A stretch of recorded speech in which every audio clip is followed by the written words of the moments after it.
Okay, I think we're going to go ahead and get started.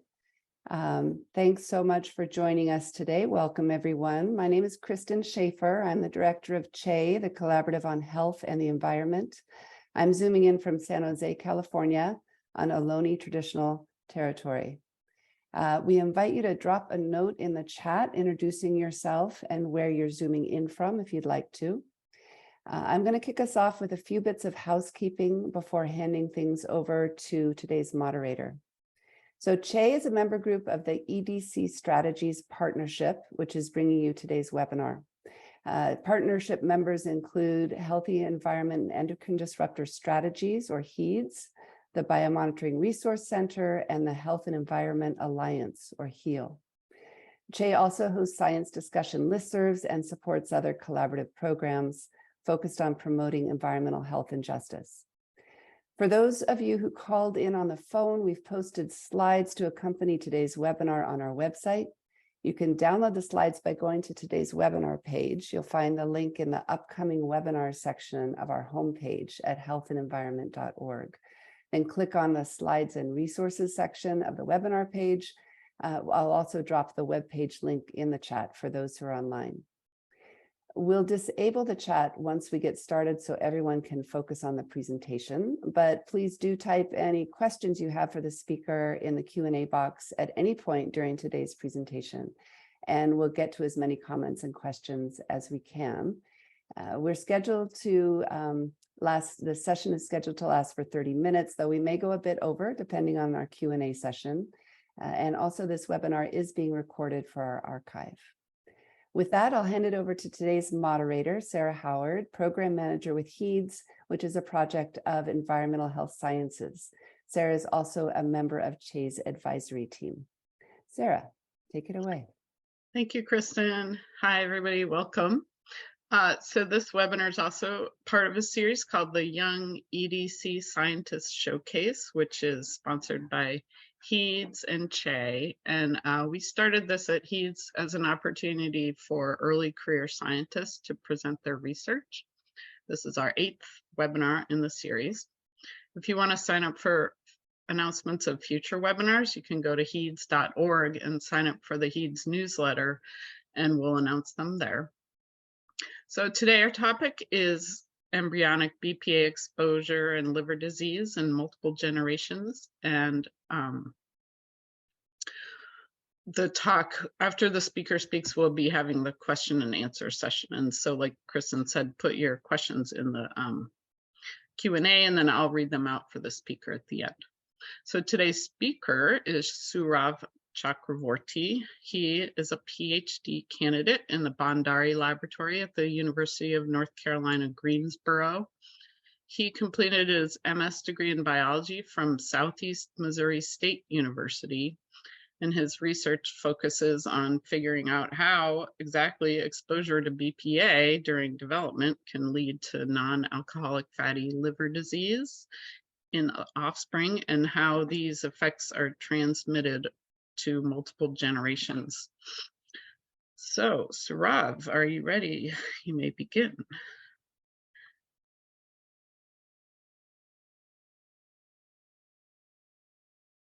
Hello, everyone. Thank you, Sarah, for your nice introduction. And thankful for the organizing committee for selecting me and showing my recent findings on embryonic BPA exposure causes liver disease in multiple generations of fish. As we know, BPA is a universal contaminant, and BPA direct exposure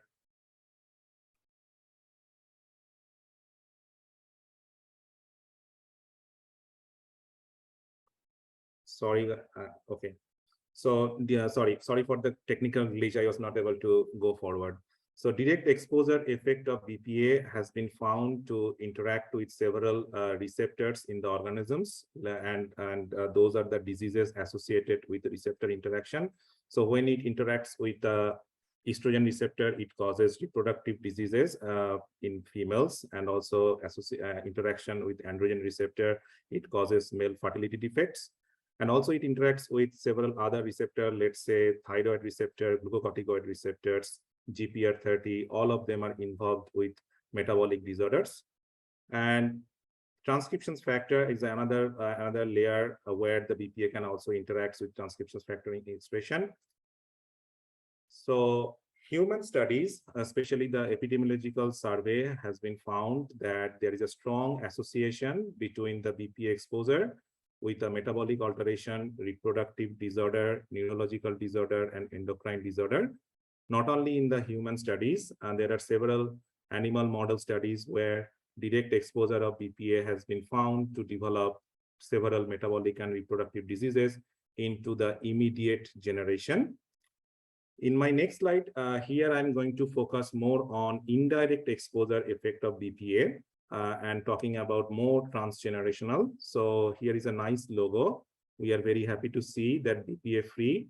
So in our plastic products, now we are start seeing BPA free. Now we might start thinking that no BPA means no BPA mediated disease, right? But unfortunately, that is not a case. BPA as a potent epigenetic modifier, it can develop epimutations in the germ cells by altering the DNA methylation and histone modification. And those epimutations in the germ cells can be transmitted to the grandchildren generation across the generation. And studies have shown in the grandchildren generations due to ancestral BPA exposure, grandchildren generation are getting metabolic disorder, let's say especially the obesity, reproductive disorder, neurological disorder, and congenital disorder. By observing this finding, the question what arises that how the germ cells are memorizing the BPA-specific epimutation across the generation, and how the epimutations in the germ cells are being transferred to the somatic cells, especially in the liver for my research, and also in other tissues. So I have decided to look at this problem, and in my dissertation, I am going to answer these questions that what are the cellular and molecular mechanisms are involved in both germline and liver across the generation associated with disease phenotype, what are the transmission pattern across the generation, and also germline transmission exposure effect, and overall the future generation health risk. So exposure window is very important for the transgenerational study. So to understand the exposure window, I need to clarify this beautiful picture. So from our lab, we have characterized the epigenetic reprogramming window in Medaka. Here you can see the early developmental phases. This is particularly the somatic reprogramming period. And the second half is the germ cells reprogramming period.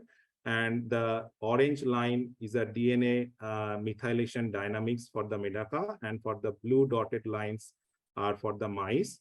So especially the Medaka is a very good model because the epigenetic reprogramming window and also the DNA methylation dynamics are very similar like mice, especially during the germ cell differentiation phase. So we targeted this first phase of demethylation when germ cells undergoes reprogramming, also during the early embryonic developmental phases. So we targeted this time of developmental phases with a BPA, and our concentration was 10 microgram per liter. And we started looking at the transgenerational defect onwards F2 generation. So here, what I mentioned before, we exposed the grandparental generation embryo with a BPA. The concentration was 10 microgram per liter. And then we developed the F0 generation, which is a directly exposed generation. And then we made F1 and then F2. So onwards F2 for the Medaka, all of them are transgenerational. That means they are indirectly exposed and there is a no direct exposure effect because we keep them in a regular water, like normal water, there is a no exposure. And we saw in grandchildren, F2 generation especially, they have liver disease. So, and interestingly, for the first time, we saw this transgenerational passage of this disease has been continued up to 5th generation. So here, not only in the F2, we saw this disease has been occurring onwards F2 to F3 and F4. And still I am looking at in F5 and F6 and what if they have any disease phenotype. But in my first manuscript, what recently published, we saw that the transgenerational passage of BPA-induced exposure effect has been transmitted to F2, F3, and F4. And now I'm going to share some of my data from my recent publication. So we saw that overall the fish from the control lineage and from the BPA lineage. So BPA lineage fish looks like a little bit obese. And also we looked at the liver. So liver, it looks like they have some white patches from outside. That is an indication of fat accumulations in the liver. Not only that, we also looked at the visceral fat accumulations inside the abdomen. And we saw mostly in the female, they have huge accumulation of the visceral fat. And we also quantified the hepatosomatic index. And from this graph, what we can observe that especially in the female, the hepatosomatic index are higher in compared to male. And also the visceral fat content is also high in the female, significantly higher. Next, we started looking at the liver tissue to understand the liver phenotype, especially the non-alcoholic fatty liver disease, what we have determined by looking at the hepatocytes. So here is the control lineage from the F2 generation, male and female. So in the control lineage, the hepatocytes looks very normal, but in the BPA lineage, especially in the F2 generation, we saw the vacuolated cells. So these vacuolated cells are the indication of the fat accumulations inside the hepatocytes. And when there is a fat accumulations, technically in a pathological phenotype, we call hepatosteatosis. And depending on the diameter of those hepatocyte cells, whether they are big or small. So if they are big, let's say for the female, we saw that vacuolated cells are bigger. We call them macrovesicular steatosis, what you can see from the female liver. And also this is the magnified picture from this BPA lineage group. And also in the male, we saw that in terms of severity, there is a microvesicular steatosis. That means that fat accumulation is a little bit smaller, but they have still fatty liver disease. And also we looked at the prevalence. That means the in total number of population, that is also high in the female group in compared to male. So then we looked at in the F3 generation. So F3 generation is very interesting to see that in the male and female control lineage is fine. I already explained that they have a normal hepatocyte cells in the liver. But interestingly, in the male lineage, we saw that phenotype has been recovered. That means the liver gets better. There is a no more fat accumulation, very less amount of vacuolated cells has been observed. But in the female lineage group, we still saw there is a continuous occurrence of the fatty liver disease because existence of the vacuolated cells are indication of the fatty liver disease. And we also quantified the vacuolated cells by doing image J. And we saw that mostly in the female group, it is significantly higher, the vacuolated cells that determines the severity of the disease. And in the male, we saw the phenotype, it gets very mild. That is what we saw from the F3 generation. So now I'm going to show you the 5th generation, which is F4. Here also, as I said, that males already recovered in the BPA lineage group from F3 generation. And F4 generation, still they have very small amount of phenotype, but in the female, they have continuously bearing this abnormal phenotype in the liver, and still they have vacuolated cells. And we also quantified the vacuolated cells to determine the percentage, to determine the severity. And we saw that severity is also high in the BPA lineage group, especially in the female. So as I mentioned before, there is a problem in the hepatocytes. So we saw that some of the hepatocyte cells, they lose their nucleus. And that's why we are interested to look at the DAPI staining. The DAPI staining actually tells us about the nuclear morphology or the nuclear content. So from the control lineage, we saw that there is a huge amount of DAPI signal is coming from the nucleus. But from the BPA lineage group, we saw very less amount of DAPI signal is coming. That is indication of this fish and of these hepatocytes has a problem with the nuclear content.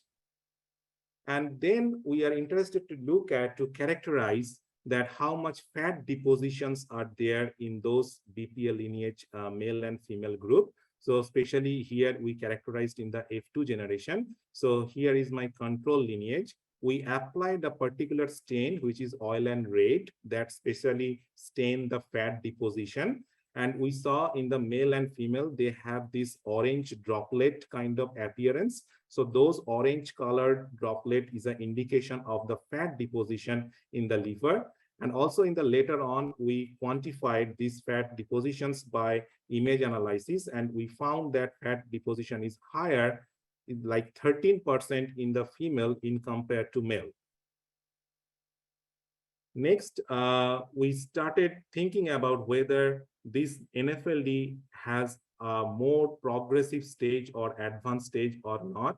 So that's why we decided to look at whether do they have any collagen deposition, because collagen deposition is an indication of liver fibrosis.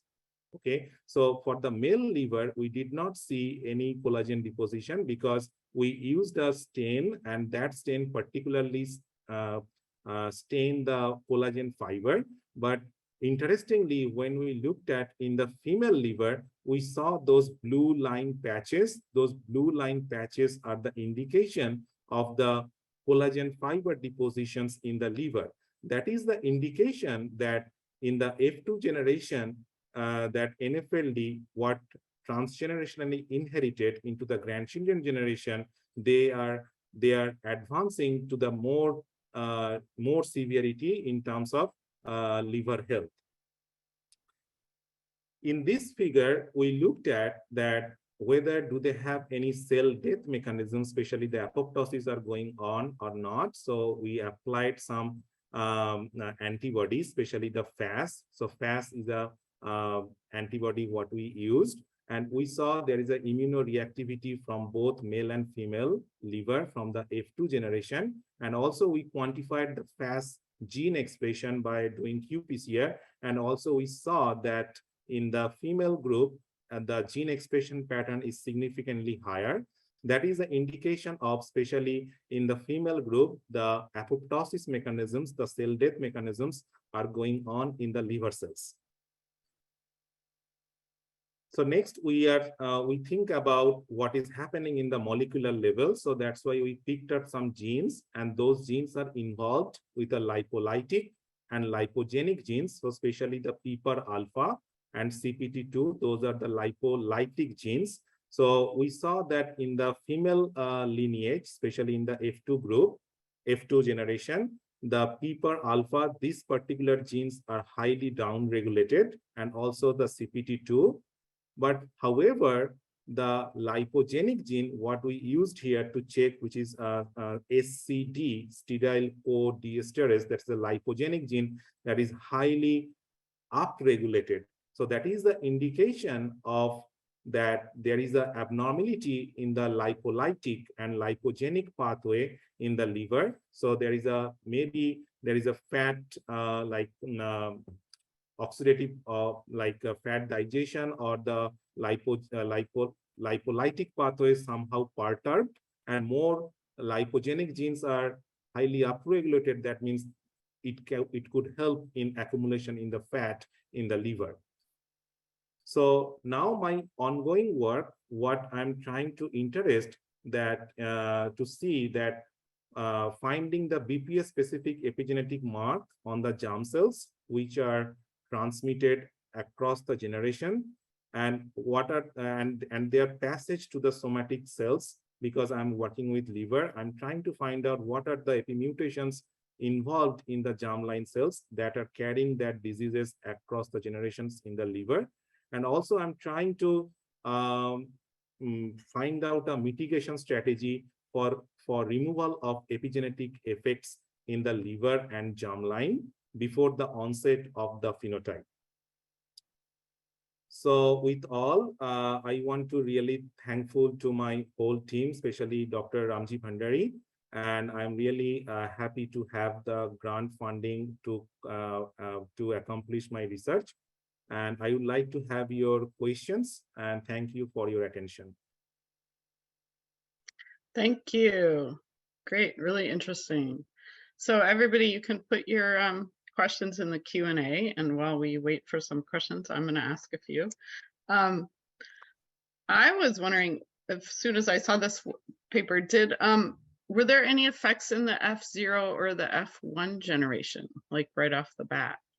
Yeah, so right now, actually, we are re-experimenting the same experimental model to find out if they have any direct exposed effect in F0 and F1. So the observation, what we did previously, we started from the F2 generation, because already people know that direct exposure of BPA can develop liver disease. So that's why initially we are not very interested to look at in direct exposed generation. That's why we started from the onwards F2. But now we are re-experimenting with the same animal model, same exposure window, same exposure concentration to find out whether this disease do they have or not in in F0 and F1. Okay. And then, I also, there are a couple questions about applying these results to humans. For one, like, I have a question about diagnosis. Like, you can't like dissect someone's liver. So how do you figure out if someone has non-alcoholic fatty liver disease in humans? Do you know? And also, like, how good are these fish at predicting human, health effects? Yeah, thank you for that very interesting question. So right now, I'm taking several omics approach. So I don't have time to show my transcriptome, epigenome, and also recently I have done metabolomics. So there are several biomarkers people have identified due to direct exposure effect of BPA. So now I'm taking the approach of metabolomics to find out in the blood or in the serum, especially, or also in the liver, because I cannot do direct take out the female human liver, but I can predict something from my experimental model. Because the good thing about using this Medaka fish, because they have a similar type of epigenetic reprogramming window, the way the higher animal model, let's say mice or human, the way they process their epigenetic mechanism, that is very similar like Medaka. So that's why we can get a better insight about the transgenerational inheritance mechanism. But in terms of identifying the disease, so it would be a good to find out some biomarkers. So right now I am looking at some metabolomics in the serum and the liver, which can be useful for the human health as well. Great. Okay. Here's another question. What are some of the methods you are exploring to remove the epigenetic changes? Yeah, so that is very good to know, actually. So now I'm taking a nutritional strategy and also CRISPR-Cas9 epigenome editing process. So I already found some good, interesting results. So I don't have time to share all of these, actually. I just presented my main manuscript information. So I am using some epigenetic modifier, which is nutritional supplements, some vitamins. And then I'm using in a particular developmental time of this liver disease, like before the onset, and we characterize that when this disease is happening. And accordingly, we are choosing the window for exposing to correcting the epimutations linked with this abnormal phenotype in the liver. Okay, sorry. Okay, another question. At what age did you analyze livers from the animals? Do you have any idea how early these changes show up in the exposed animals? Yeah. So I also take the strategy of looking at the liver tissues in each time frame of the lifespan. So this disease particularly is an adult onset disease. So that means that in terms of Medaka actually in onwards 3 months, it gets adult. So we identified this disease is happening onwards 3 months. So we looked at in 10 days, 15 days, 10 days, 30 days, and several time points. But we saw that this disease is appearing onwards 3 months, that is quite adult onset. All right. Do you or any of your colleagues have plans to test effects of BPA substitutes like BPS? Yeah, so right now I am doing it. So this is a second hit hypothesis. So what I'm doing, so I am re-exposing my BPA lineage with a emerging chemical, let's say BPS, and in my lab, another master student, she's doing PFAS. So we are trying to understand that if they have a pre-existing conditions by, in terms of AP mutations, induced by ancestral BP exposure effect, what would be their outcome if they are going to face the new emerging chemical. So right now I am taking BPS as a second challenge and trying to understand what are their metabolic and reproductive defects they are going to have. So that experiment is undergoing now. Interesting. So also, overall, did the severity of the liver disease in the animals decline over generations, or get better or worse, or stay the same approximately? Yeah, so basically every time this is our understanding that every time when this germline AP mutation transfer from one generation to next generation, by naturally it get chance to correct all the AP mutations induced by environmental chemical. But this correction method is very dynamic. It is not like straightforward, like one-to-one relationship. So we are seeing that some of the AP mutations in the germ cells are still maintaining the pattern onwards F2, and that can potentially carry the abnormal phenotype. So coming back to your answer, so as I mentioned before, that male progeny, especially the male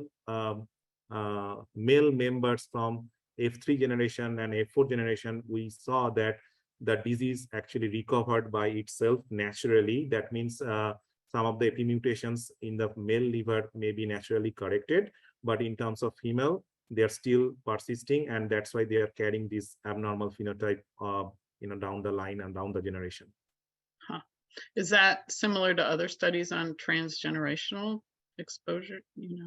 That I'm not sure, because most of the studies actually in case of mice, because we use fish so that we can develop more more generation down the line, and most of the studies, they are restricted up to F2 generation. So for the first time we saw that this disease has a transgenerational passage up to 5th generation that is continuously occurring.